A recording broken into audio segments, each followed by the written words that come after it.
네, 안녕하십니까. FICC 리서치부 전병환 연구원입니다. 지금부터 2026년도 해외채권 시장 전망을 말씀드리겠습니다. 2026년도는 붉은 말의 해인데요. 저희는 자료의 제목을 Still Waters, Hidden Currents라고 지었습니다. 잔잔한 물 속에서 물결은 또 숨겨져 있다라는 표현인데요. 이렇게 제목을 지은 이유는 다음과 같습니다. 저희가 봤을 때 올해 2025년도 해외채권은 좋았는데요. 내년도 2026년도 해외채권 시장은 다소 잔잔한 흐름이 예상되고 있기 때문이라고 말씀을 드릴 수가 있겠습니다. 그 이유는 2025년도에 해외채권 시장이 양호한 이유를 보였던 만큼 2026년도부터는 조금 업사이드가 제한될 거다라고 보고 있는데요. 먼저 통화정책적 사이클이 이제는 다소 달라질 수 있을 국면에 들어왔다라고 보여집니다. 모든 나라들이 코로나 이후로 고금리 환경을 구축했는데요.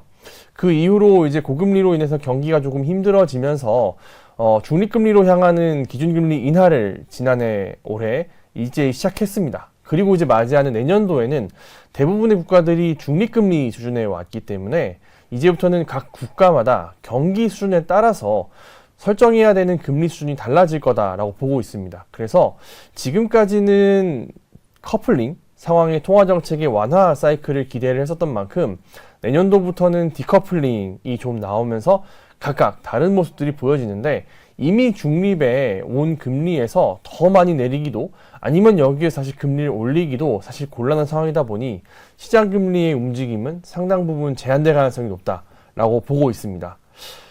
선진국부터 말씀을 드리면요. 미국과 한국은 앞서 들으셨겠고 제가 말씀드릴 부분은 일본과 호주, 영국, 그리고 유로존입니다.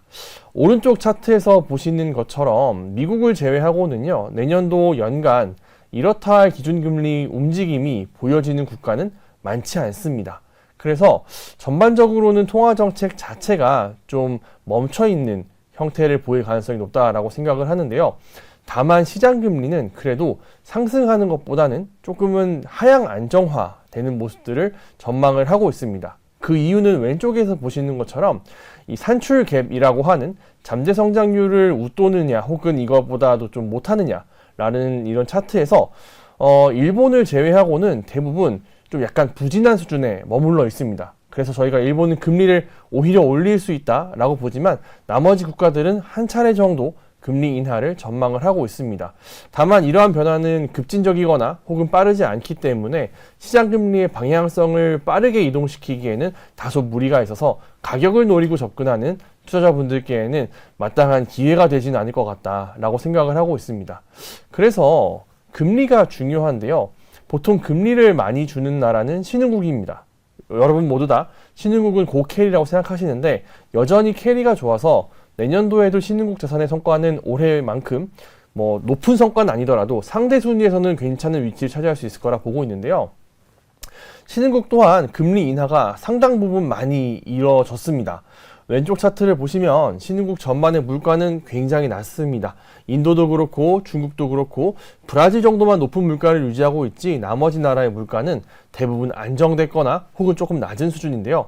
오른쪽 차트에서 보시면 이걸 만회하기 위해서 금리를 인하를 해오고 있었고요. 지금 벌써 2년 반 정도의 기준금리 인하가 이어졌기 때문에 사실상 많은 국가에서 기준금리 인하 여지는 크지 않습니다. 그래서 오른쪽 차트에서 보시면 내년 연말 정도까지 저희가 예상할 수 있는 기준금리 인하폭은 1%포인트에 그친다 라고 볼 수 있어서 이쪽에서조차도 가격의 어떤 차익을 많이 가져가기는 어렵다라고 말씀을 드릴 수가 있을 것 같아요. 그러면 이제 사실 업사이드가 적기 때문에 리스크를 좀 챙겨봐야 되는데 지금 방송을 촬영하는 시점에서는 상당한 변동성이 나오고 있습니다만은 저희가 리스크 온, 리스크 오프 인덱스라는 걸 만들어서 좀 트래킹을 해본 결과 지금은 다소간 비싼 영역에 속해 있지만 아마도 미국의 어떤 경기 침체가 심각하지 않다라는 게 확인이 되면 리스크가 조금 더 추구되는 그래서 비싼 자산이 조금 더 비싸지는 장세가 적어도 상반기까지는 계속 이런 흐름이 이어지지 않을까라고 긍정적인 기대를 해보고 있고요. 오히려 안전자산은 내년도 하반기 가서 관리를 위해서 리스크 관리를 위해서 좀 접근해 보시면 어떨까라는 생각을 가지고 있습니다. 저희는 내년도에 그래서 사실상 금리의 방향성이 뚜렷하지 않고 올해만큼 이제 달러가 약하지 않을 거다라고 보기 때문에 환율 측면에서의 그 논US 지역 업사이드가 크지 않다라고 생각을 합니다. 그러면 어디를 봐야 되냐라는 건데요. 저희가 주식시장에서 주목하고 있는 빅 테마가 있죠. AI와 히토류입니다. 미국과 중국이 1년간 화해를 하는데요. 이 화해하는 동안에 서로가 서로의 약점을 메꾸려고 그리고 상대방의 약점을 공략하려고 들 겁니다. 그럼 여기에서 양국의 취약점, 미국은 히토류일 거고요. 중국은 반도체일 겁니다. 이 두 나라의 취약점을 메꾸기 위한 투자가 이루어질 거다라고 보고 있는데요. 오른쪽 차트에서 보시면 이 교집합에 속한 나라들이 몇몇 군데 있습니다. 그래서 저희가 이 교집합에 있는 나라들을 주목을 하자라는 말씀을 드리려고 하는데요.